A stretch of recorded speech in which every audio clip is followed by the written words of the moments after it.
السلام علیکم ورحمۃ اللہ وبرکاتہ۔ میں ڈاکٹر محمد خان نیچروپیتھک۔ تو میرے بزرگ اور دوستوں، میں اللہ سے دعا کرتا ہوں کہ آپ لوگ سب خیریت سے ہوں گے۔ تو اور آج ہم لوگ جو بات کرنے جا رہے ہیں وہ فضائل اعمال کے بارے میں بات کر رہے ہیں۔ تو یہ بہت سارے لوگ اس کو پڑھتے ہیں لیکن اس کے بارے میں جانتے نہیں ہیں کہ وہ صحیح ہے یا غلط، کیونکہ ہمیں سب سے زیادہ ہمیں قرآن سیکھنا چاہیے، قرآن کو پڑھنا چاہیے، اس سے ہماری زندگی کا ہمیں راستہ ملے گا۔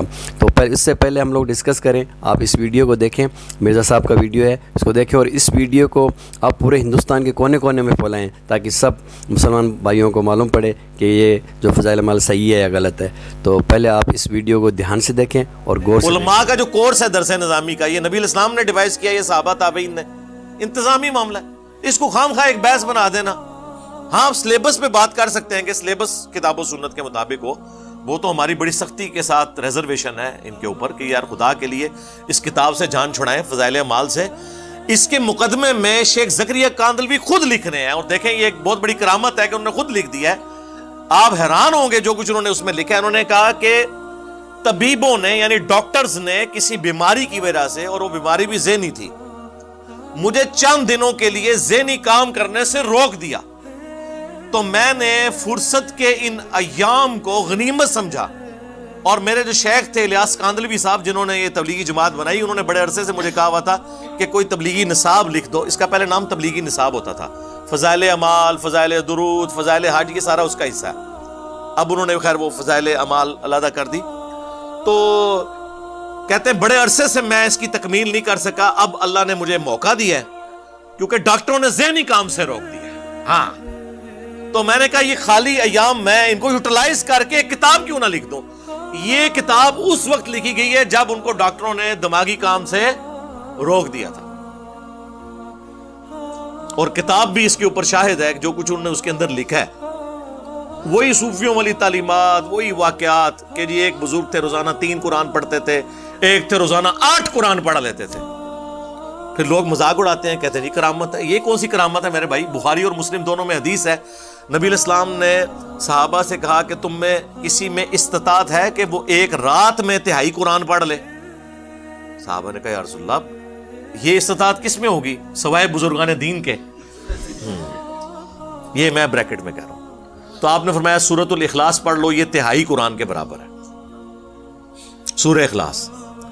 یعنی صحابہ کرام ایک رات میں 1/3 قرآن پڑھنے سے عاجز ہیں، جیسا کہ قرآن پڑھنے کا حق ہے۔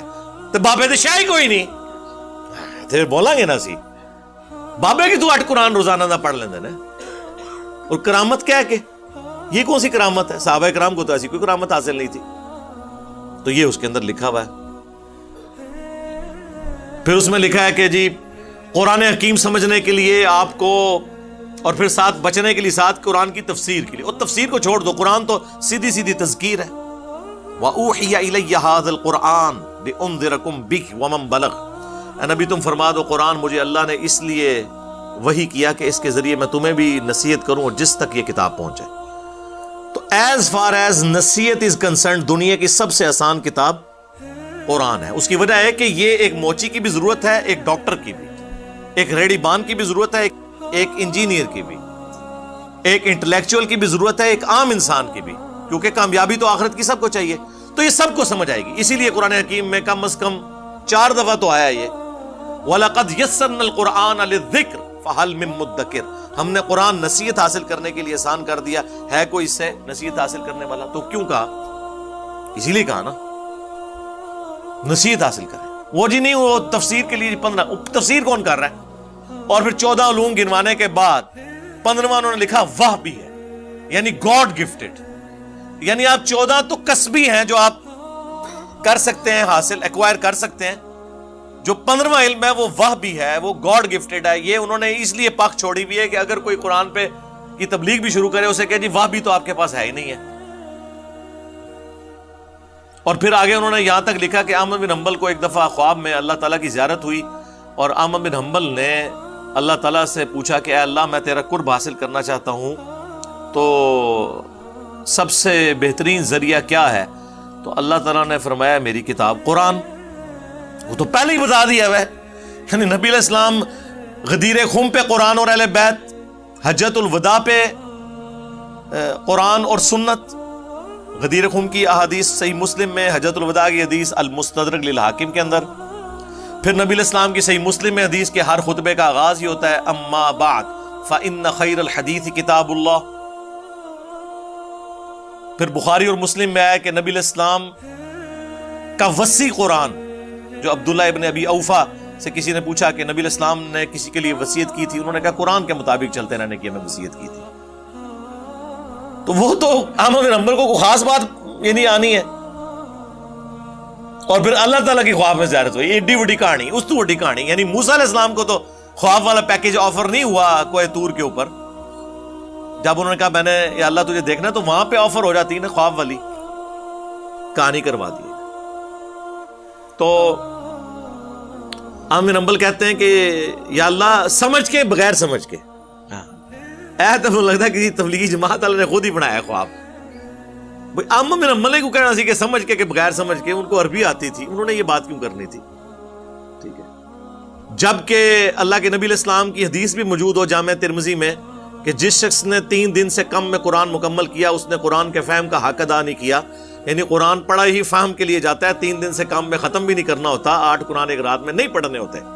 اور امام حنیفہ کی طرف منسوب کیا 61 قرآن رمضان میں پڑھتے تھے، 30 دن کے وقت، 30 رات کے وقت ایک تراویح میں۔ وہ جڑا کاٹ ہے نا اتنے والا ایک وہ تراویح والا آیا ہے، 29 روزے پتہ نہیں کیا کرتے سن، 3 روزے لیتا تھا، ایک کاٹ ہے سمجھ کے کہ بغیر سمجھ کے۔ تو وہ کہتے ہیں آگے اللہ تعالیٰ نے فرمایا کہ خواہ سمجھ کے خواہ بغیر سمجھ کے۔ استغفر اللہ، کتنا بڑا جھوٹ ہے، یعنی وہ اللہ جس نے اپنا پیغمبر بھیجا قرآن کی دعوت کا، یعنی آپ سمجھ لیں لب لباب یہ ہے، اور سورہ صاد کی آیت کہ قرآن ہم نے تمہاری طرف اس لیے نازل کیا ہے تاکہ لوگ اس سے نصیحت حاصل کریں اور عقل والے اس پہ غور و تفکر کریں۔ پھر سورہ محمد کے اندر اللہ تعالیٰ نے فرمایا ہے کہ قرآن پاک پہ یہ تفکر کیوں نہیں کرتے، کیا ان کے دلوں کے اوپر تالے پڑے ہوئے ہیں؟ پورے کا پورا قرآن کا مقدمہ اس کے گرد ہے کہ اسے سمجھنا ہے، اور احمد بن حنبل کو کوئی نئی کہانی خواب میں کروا دی گئی ہے، جھوٹ ہے۔ تو آپ نے یہ جو ویڈیو دیکھا ہوگا، تو اس کے ابھی جو تبلیغ والے جو میرے بھائی ہیں، تو سب سے پہلے میں ان کو کہنا چاہوں گا کہ آپ جو مطلب جو مرکز سے جو آپ بھیجتے ہیں، آپ کسی بھی امیر بنا کر یا اس کو یا کچھ بھی آپ اس کو عالم کو بھیجتے ہیں، تو سب سے پہلے تو اس کو یہ پتہ چاہیے کہ یہ عالم جو قرآن کا ترجمہ جانتا ہے یا نہیں جانتا ہے۔ میں بہت سارے ہمارے مسجد میں آتے ہیں، ان کو معلوم ہی نہیں ہے کہ ایمان کیا ہوتا ہے، مسلمان کیا ہوتا ہے، اور ان کو نماز کا طریقہ بھی نہیں معلوم ہے، اور جب ان کو یہ بھی نہیں معلوم کہ بندے نماز پڑھ رہے ہیں اور وہ سائڈ میں وہ تقریر کر رہے ہیں، جبکہ حدیث میں آتا ہے کہ جب ایک بندہ نماز پڑھ رہا ہے تو اس کے ساتھ میں آپ بات بھی نہیں کر سکتے ہو۔ تو میں یہ مرکز سے گزارش کروں گا، جو بھی تبلیغ والوں کو بھیجتے ہیں تو پلیز ایسے آدمی کو مت بھیجو جو جاہل ہو، ان کو کچھ معلوم ہی نہیں ہے، لیکن وہ قرآن تو پڑھنا جانتا ہے لیکن اس قرآن کا اس کا ترجمہ ہی نہیں جانتا ہے، اس کو معلوم ہی نہیں کہ قرآن ہمیں کیا کر رہا ہے، اور وہ فضائل اعمال سے پڑھ کے سب جھوٹی کہانیاں بابوں کی سنا رہے ہیں۔ تو ایسے لوگوں سے دور رہنا چاہیے، اور اچھے انسان وہی جو عالم ہوئے گا۔ قرآن خود بولتا ہے کہ اگر آپ کو اس کے بارے میں نہیں معلوم ہے تو اچھے عالم کی تلاش کرو۔ اور تو یہ تو فضائل اعمال تو ہمیں قرآن سے بھی دور کر رہی ہے، اور یہ تو بتا رہی ہے بہت سارے آپ نے ابھی سنے اس ویڈیو کے اندر نا، تو یہ تو بہت سارے قصے بابوں کے قصے انہوں نے بناوٹی گھڑ لیے اور ہمیں قرآن اور حدیث سے دور کر رہے ہیں، اللہ کا راستے دور۔ اللہ تو وہی کہتا ہے کہ جس نے قرآن پکڑ لی وہ مسلمان ہے، وہ جنت میں جائے گا۔ تو ہمیں جھوٹی بابوں کی کتابوں کے پیچھے نہیں چلنے کا ہے۔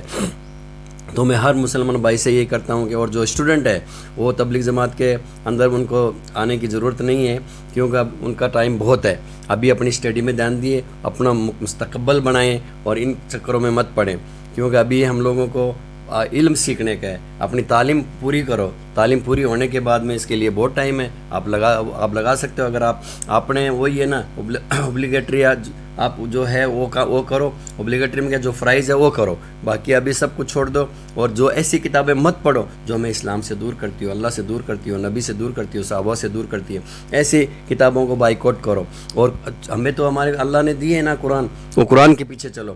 تو ایسے لوگوں کے پیچھے مت چلو جن کو کچھ معلوم ہی نہیں ہے، نہ وہ قرآن جانتے ہیں، نہ وہ حدیث جانتے ہیں، نہ نماز صحیح طریقہ ان کو معلوم ہے، نہ ان کو سلام تک نہیں کرتے ہیں وہ۔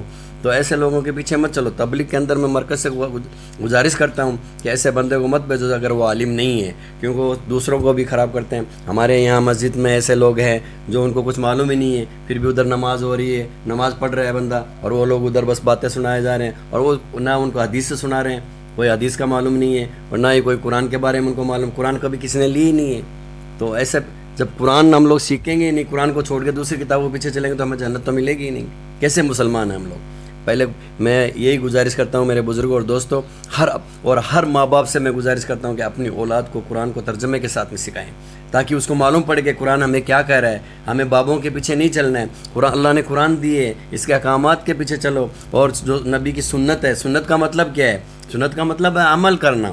ہمیں جو عمل کرتے ہیں اس کے اوپر نبی کی سنت پہ عمل کرنا ہے. تو ہمیں قرآن کو سیکھنے کے لیے وہ بھی اللہ نے کہا کہ جس نے میری قرآن پکڑ لی یعنی میری رسی پکڑ لی. تو ہمیں ایسا کام کرنا ہے جس سے اللہ راضی ہو. ہمیں ایسا سوچنا ہے کہ اللہ کیسا راضی ہو، ہمیں ایسا کیا کریں کہ میرا رب راضی ہو جائے. تو اس کے لیے میرے بھائیوں اور دوستوں ہمیں قرآن کے پیچھے چلنا ہے. ہمیں قرآن کو پکڑ کے رکھنے کا ہے، اس کو ترجمے کے ساتھ میں پڑھنا ہے. جب اگر ہم سورہ فاتحہ پڑھتے ہیں الحمدللہ رب العالمین، یہ سب تعریف اللہ کی ہے، اگر ہمیں اس کے بارے میں معلوم نہیں ہوئے گا تو ہماری زندگی کا کیا ہوئے گا، ہمارے ماں باپ کا کیا ہوئے گا، ہمارے بہن بھائیوں کا کیا ہوئے گا، ہمارے رشتہ داروں کا کیا ہوگا، ہمارے مسلمان بھائیوں کا کیا ہوگا. مسلمان تو ایک سچا مسلمان ہے، وہ کسی کو تک دے ہی نہیں سکتا ہے. تو اس لیے میرے بزرگوں اور دوستوں اپنی اولاد کو قرآن کے پیچھے لگاؤ، تاکہ وہ قرآن سیکھیں اور ایک انسان بنے، اچھا انسان بنے، تاکہ سب سے مسلمان ہے.